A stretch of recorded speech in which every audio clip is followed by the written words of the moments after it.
Welcome to aptitude skills. आज आम चाम एक्सपेक्टेड क्वेश्चन्स पार्ट 9 और जोखिनि आसाम गवर्नमेंटर कारण रिक्रुटमेंट ओलाइছিলে अपना 2020 बाद ओलाबलगिया आछे। सो गोटेखिनि कारण एप्लिकेबल है ये गोटे एक्सपेक्टेड क्वेश्चन सिरिजखिनि।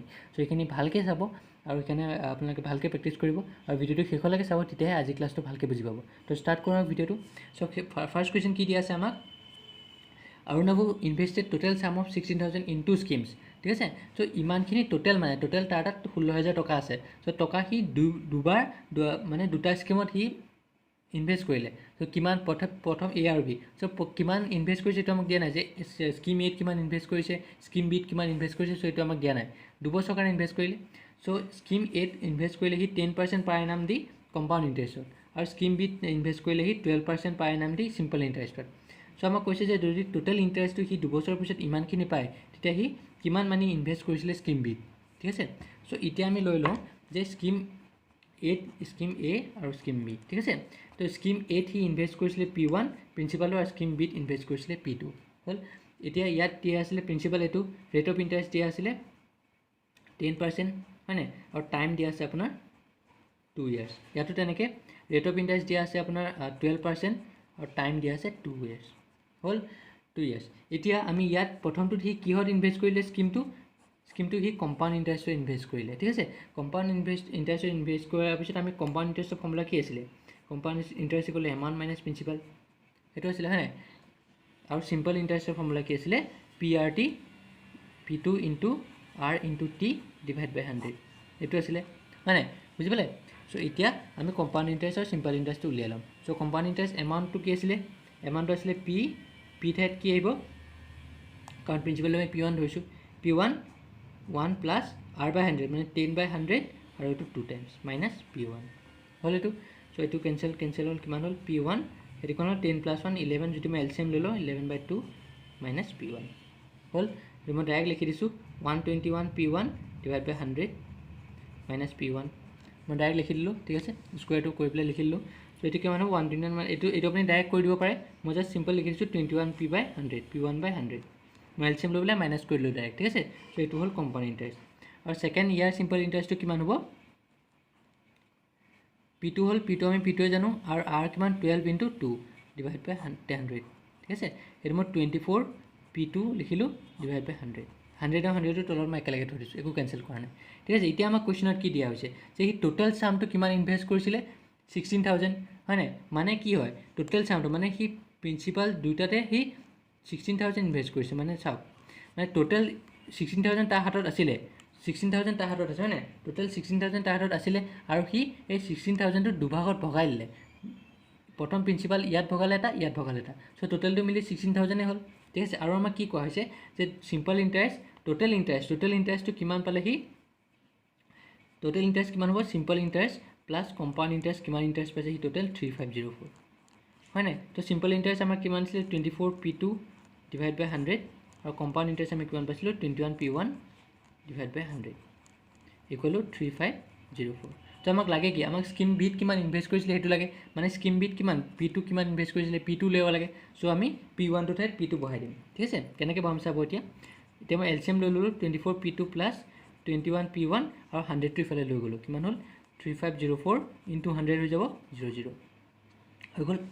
তো ইয়াৰ পৰা মই কি কৰিম আমাক P2হে লাগে। সো P1 ইকুৱেল টু আমি কি কৰিলোঁ 16,000 মাইনাছ P2 লিখিলোঁ হ'ল। এই P1টো আমি ইয়াত বহাই দিলোঁ 24 P2 equal to 21 plus 21 P1 ঠাইত আমি কি কৰিলোঁ 16,000 মাইনাছ P2 বহালোঁ ইকুৱেল টু 350400 হ'ল। ঠিক আছে। সো 24 P2 হ'ল প্লাছ এইটো ইনটু কৰোঁতে কিমান পাম 21 ইনটু 16 ইনটু কৰক কিমান হ'ব 6 12 1 21 6 3 336 মানে 336000 মাইনাছ 21 P2 ইকুৱেল টু 350400 হ'ল। 24 P2 মাইনাছ 21 P2 কিমান হ'ব 3 P2 আৰু এইফালে যদি মই মাইনাছ কৰোঁ কিমান হ'ব 350400 এইটো ইফালে লৈ গ'লে মাইনাছ হৈ যাব 336000। সো 400টো আহিলে 3 পৰা 6 গ'লে 4 হ'ল 4 পৰা 3 গ'লে 14400 হ'ল। সো এতিয়া P2 এতিয়া কিমান হ'ব কিমান ইনভেষ্ট কৰিছিলে জাষ্ট মাইনাছ কৰি ডিভাইড কৰি দিলে হ'ল 3D কিমান হ'ল 3 4 12 24 3 24 4800। সো P2 ত ইনভেষ্ট কৰিছিলে 4800 আৰু P1 ত হি কিমান ইনভেষ্ট কৰিছিলে P1 ইকুৱেল কিমান হ'ল 16000 মাইনাছ P2 আৰু P2 আমি কিমান পাই আছোঁ 16000 মাইনাছ 4800 হ'ল 00 লিখিলোঁ 10 পৰা 8 গ'লে 2 15 পৰা 4 গ'লে 11 11220 সো ইমানখিনি ইনভেষ্ট কৰিছিলে সো আমাক কি লাগে স্কিম বিট ইনভেষ্ট কিমান কৰিছিলে স্কিম বিট কিমান আছিলে P2 ইনভেষ্ট কৰিছিলে সো P2 কিমান 4800 সো আমাৰ এনসাৰটো কি হ'ব 4800 বুজি পালে সিম্পল আছিলে বেছি টান নহয় খালি প্ৰেক্টিছ কৰিব আপোনালোকে সো নেক্সট কুৱেশ্যনটোলৈ চাওঁ কি দিয়া আছে Ravi is older than Simar by 4 years. 4 years from now, the respective ratio between Ravi's age and Simar's age will be 9:8. What will be the Ravi's age of 15 years ago? So Ravi age to kiman hobo? Ravi is 4 years older than Simar. Mane Simar ke 4 বছৰ ডাঙৰ. Simar ke 4 বছৰ ডাঙৰ. Ravi age to present age to ঠিক আছে. Ravi present age to equal to Simar present age plus 4 ঠিক আছে. So 4 years from now, মানে 4 years after. 4 years after. So Ravi age কিমান হ'ব? Ravi age মই R ধৰিছোঁ R plus 4 আৰু Simar age কিমান হ'ব? S plus 4 হ'ল এতিয়া সিহঁতৰ ৰেচিঅ'টো কিমান কৈছে আমাক 9:8 মানে R plus 4 divided by S plus 4 equal to 9/8 হ'ল এটা S plus 4 মানে কিমান আছিল R আছিল নে সো এটো ঠাইত মই এটো বহাই দিব পাৰো so R plus 4 divided by S plus 4 ঠাইত মই R বহালো equal to 9/8 হ'ল সো 80 ফালে গুছি গল কিমান হ'ল R plus 4 equal to 9R হ'ল 8R plus 32 equal to 9R হ'ল বুজি পালে কথাটো কেনে কৰিলো সিম্পল আছে এতিয়া আমি এটো ফালে লৈ গলি হ'ল so 9R minus 8R equal to 32 so R equal to কিমান গ'ল 32 so Ravi present is to কিমান হ'ব 32 তো হ'ল Ravi present is হ'ল এটা মই খুদিছে যে Ravi present is to 15 years ago কিমান so 15 years ago কিমান হ'ব Ravi is to যদি present is to ইমান আছিল 15 years ago Ravi is to কিমান হ'ব 32 minus 15 মান হ'ল 7 হ'ল 17 years বুঝি পালে সিম্পল হয় এটো বেছি টান নহয় ঠিক আছে সো নেক্সট কোৱেশ্চনটো চাও কি দিয়া আছে A started a business by investing rupees 33600 after 3 months B joined him by investing 23100 after 3 months of B's investment C joined them by investing 18900 if the total profit earned by them is rupees 26450 what is C's share of profit so আমাক কৈছে যে তিনটা invest কৰিছে ঠিক আছে কেনেকৈ invest কৰিলে চাও A ইনভেস্ট কৰিছে A B আৰু C হিহঁতৰ ইনভেষ্টমেন্ট ৰেশিওটো আমি উলিয়াই লম ফাৰ্স্ট সো A কিমান ইনভেস্ট কৰিছে 33600 কিমান টাইমৰ কাৰণে ইনভেস্ট কৰিছে কাৰণ A প্ৰথম ইনভেস্ট কৰিছে সো কিমান টাইমৰ কাৰণে ইনভেস্ট কৰিছে এবছৰ কাৰণে ইনভেস্ট কৰিছে সো কাৰণে টাইমটো দিয়া নাই হয় নাই সো আমি এবছৰ বুলি ধৰিলো এবছৰ কাৰণে ইনভেস্ট কৰিলে তেনেকৈ B এ কিমান ইনভেস্ট কৰিছে 23100 ইনভেস্ট কৰিছে কিন্তু কিমান টাইমৰ কাৰণে 3 মান্থছৰ পিছত জয়েন কৰিছে মানে যদি 12 মাহৰ কাৰণে জয়েন কৰিছে কিমান হ'ব 3 মান্থছৰ কাৰণে পিছত জয়েন কৰিছে মানে 12 minus 3 9 মান্থৰ কাৰণে জয়েন 9 মান্থৰ কাৰণে ইনভেস্ট কৰিছে তেনেকৈ C এ কিমান ইনভেস্ট কৰিলে 18900 C joined them 3 months after B's investment B investmentor 3 মাহৰ পিছত সো 9 মাহৰ কাৰণে ইনভেস্ট কৰিলে স্যাৰ আকৌ 3 মাহৰ পিছত ইনভেস্ট কৰিছে মানে কি হি 6 মাহৰ কাৰণে ইনভেস্ট কৰিলে বুজি পালে না কথাটো কেনে কৰিলো চাওক প্ৰথম A ইনভেস্ট কৰিলে 12 মাহৰ কাৰণে সো তাৰ 3 মাহৰ পিছত মানে কিমান হ'ব আপুনি জানুৱাৰীত কি ইনভেস্ট কৰিলে ধৰক A জানুৱাৰীত ইনভেস্ট কৰিছে সো পিছত 3 মাহৰ পিছত জানুৱাৰী ফেব্ৰুৱাৰী মাৰ্চত ইনভেস্ট কৰিলে B সো টোটাল কিমান হ'ব 9 মাহ থাকি গ'ল তেনেকৈ C ইনভেস্ট কৰিছে আকৌ ইয়াৰ 3 মাহৰ পিছত মাৰ্চ এপ্ৰিল মে জুনত ইনভেস্ট কৰিছে ধৰি লওক তাৰ কিমান বাকি থাকিলে ডিসেম্বৰলৈকে 6 মাহ থাকিলে এই তেনেকৈ বুজি পালে সো এটো হ'ল এটা ৰেশিওটো এতিয়া আমি কি কৰিম এতিয়া আমি জাস্ট সিম্পল কেনে কৰিম চাব ৰেশিওত আছে এই কাৰণে তিনটাতে যি কমন থাকে এটো কেনসেল হৈ যায় তিনটাতে দুটা জিৰো আছে সো এই কাৰণে আমি কি লিখিব পাৰো 336 * 12 কৰিলো জিৰো কেটা কেনসেল হ'ল 231 * 9 আৰু 189 * 6 মানে 100 টো কমন আছে তিনটাতে এতিয়া আৰু কি কমন আছে আৰু 3 দি তিনটাকে গৈ আছে 3 4 * 12 3 3 * 9 3 2 * 6 সো আমি এইটো কেনসেল কৰিব পাৰোঁ 3 4 * 12 3 দি ডিভাইড কৰি দিয়ক 3 3 * 9 আৰু 3 2 * 6 হ'ল এতিয়া ইয়াত চাওক ইয়াত 3 এটা সোমাই আছে নাই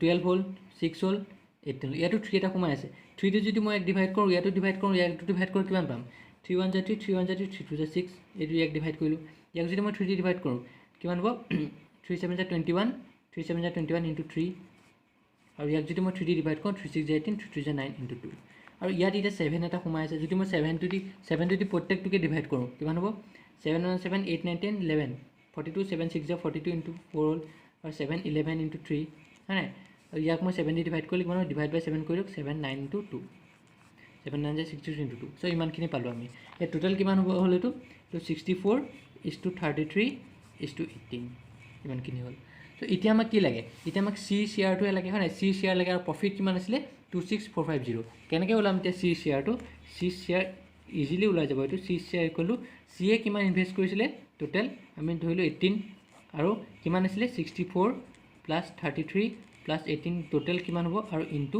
টোটেল প্ৰফিট কিমান আছিলে 26450 তো 26450 সেইটো হ'ল চি শেয়াৰ বুজি পালে 20 শেয়াৰ ওলাবলৈ আমি 33 ডিভাইড বাই এইটো ইনটু এইটো তেনেকৈ কৰিম 18 হ'ল প্লাছ কৰি কিমান হ'ব 4 5 6 7 8 9 10 11 11 + 4 15 5 1 carry 6 7 9 10 11 into 26450 হ'ল 5 2 * 10 5 2 * 15 5 5 * 25 14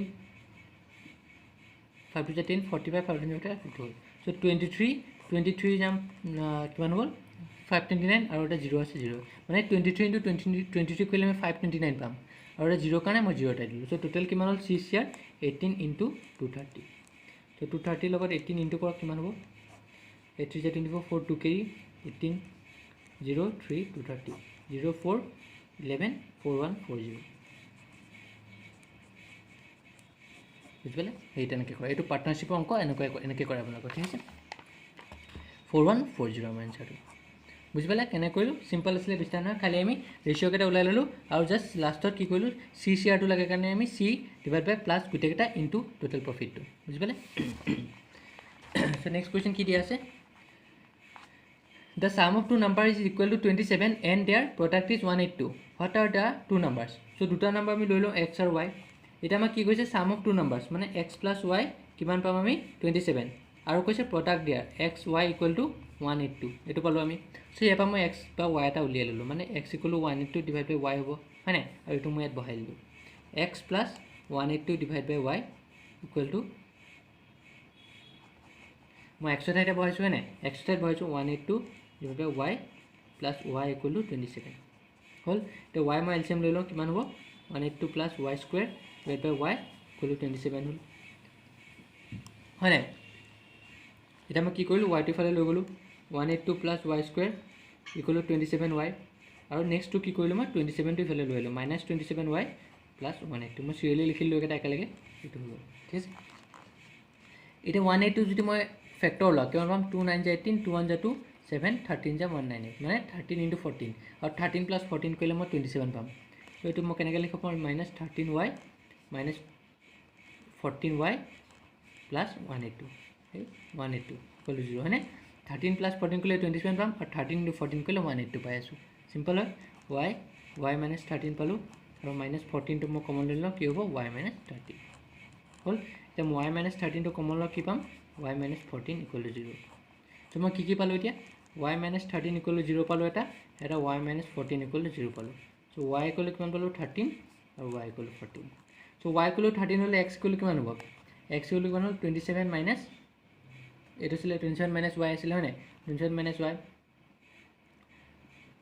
সো x equal to কিমান হ'ল 27 - y হ'ল 13 সো কিমান হ'ল x equal to 14 পালোঁ আৰু যদি ইয়াত হ'ল y equal to মই 13 লৈছোঁ আৰু যদি মই y equal to 14 লওঁ কিমান পাম x equal to 27 - y হয় নাই সো এইটো হ'ল 27 - 14 কিমান হ'ল 13 পালোঁ সো কি পালোঁ এতিয়া y 13 14 x 13 14 মানে 14 13 মানে আমাৰ টোটেল হ'ব এনচাৰটো 13 আৰু 14 বুজি পালে সেইটো হ'ব এনচাৰটো ঠিক আছে চ' নেক্সটটো চাওঁ কি আপুনি এইটো কৰিব পাৰে যে y 27 মাইনাছ y2 ইয়াৰ পৰা উলিয়াই পেলাই ইয়াত বহাই দিব পাৰে, সেইটো কৰিব পাৰে, একেই কথা।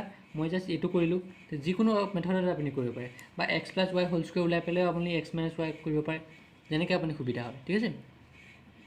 এইটো কি আছে চাওক, এইটো একদম ইজি অংক হয়, জাষ্ট প্লাছ মাইনাছ। চ' ফাৰ্ষ্ট আমি এই দুটা প্লাছ কৰিলোঁ, হয় নাই, এই দুটা প্লাছ কৰিলে কিমান পাম 54.2 প্লাছ 13.52 মাইনাছ 0.52 মাইনাছ 0.5656 মাইনাছ 0.07 হ'ল। এইটো মই প্লাছ কৰিলোঁ, কেনেকৈ প্লাছ কৰিম 54.2 পইণ্টৰ তলত পইণ্ট বহাম, পইণ্টৰ তলত পইণ্ট বহালোঁ, এইফালে 5 আছে আৰু এইফালে 13 আছে। চ' ইয়াৰ পিছত একো নাই, চ' সেইকাৰণে মই কি 0 এটা দি দিলোঁ, কিমান পালোঁ 2 হ'ল 67.72। এতিয়া মাইনাছ এইটো পালোঁ মই 67.72 মাইনাছ 0.52 আছিলে, আকৌ পইণ্টৰ তলত পইণ্ট বহালোঁ 52 0.52 2 হ'ল, 2 পৰা 2 গ'লে 0, 7 পৰা 5 গ'লে 2 হ'ল 767 হ'ল। চ' এইটো পালোঁ মই, এইখিনিলৈকে হৈ গ'ল। এতিয়া আকৌ মাইনাছ এইটো আছে, চ' ইয়াৰ পৰা আকৌ মই মাইনাছ কৰিম, পইণ্টৰ তলত পইণ্ট বহালোঁ 5656, এইফালে একো নাই কাৰণে মই দুটা 0 এক্সট্ৰা আকৌ দি দিলোঁ, ত' 0.5656 হ'ল, ঠিক আছে। 10 over 6 গ'লে 4, 9 over 5 গ'লে 4, 9 over 6 গ'লে 3, 11 over 5 গ'লে 6, 66.6344 পালোঁ, এইখিনি পাই গ'লোঁ। এতিয়া কি আছে আকৌ মাইনাছ 0.07, পইণ্টৰ তলত পইণ্ট বহালোঁ 07 হ'ল, এইফালে 0 0 দুটা দিলোঁ, 0 এটা দিলোঁ, হ'ল 44 হ'ল। 13 over 7 গ'লে কিমান হ'ব 6 হ'ল, 5 হ'ল, আৰু এইফালে 66.56 মানে 66.57 আপুনি পাব পাৰে, এইটো বুজি পালে। চিম্পল আছিলে, বেছি টান নহয়, খালি আপুনি পইণ্টৰ তলত পইণ্ট বহাব আৰু যোনটো এক্সট্ৰা থাকে সেইটো তাত 0 দিলেই হ'ল, কাৰণ পইণ্টৰ পিছত 0 একো ভেলু নাই, ঠিক আছে। চ' আজি ইয়াতে আহিছোঁ, নেক্সট ক্লাছত মই আৰু বুজাই দিম আপোনালোকক তেনেকৈ। চ' মোৰ চেনেলক লাইক ছাবস্ক্ৰাইব আৰু শ্বেয়াৰ কৰিবলৈ নাপাহৰিব, আৰু যদি কিবা প্ৰব্লেম পায় কোনোবা কুৱেশ্যনত কোনোবা টপিকত মোক কমেণ্ট ছেকশ্যনত জনাব, মইতো ধুনীয়াকৈ বুজাই দিম। চ' প্ৰেক্টিছ কৰি থাকক আৰু বেল আইকনটো ক্লিক কৰক, যাতে মই যেতিয়া নতুন ভিডিঅ' আপলোড দিওঁ তাক ন'টিফিকেশ্যন পাই যায়। চ' থেংকছ এ লট।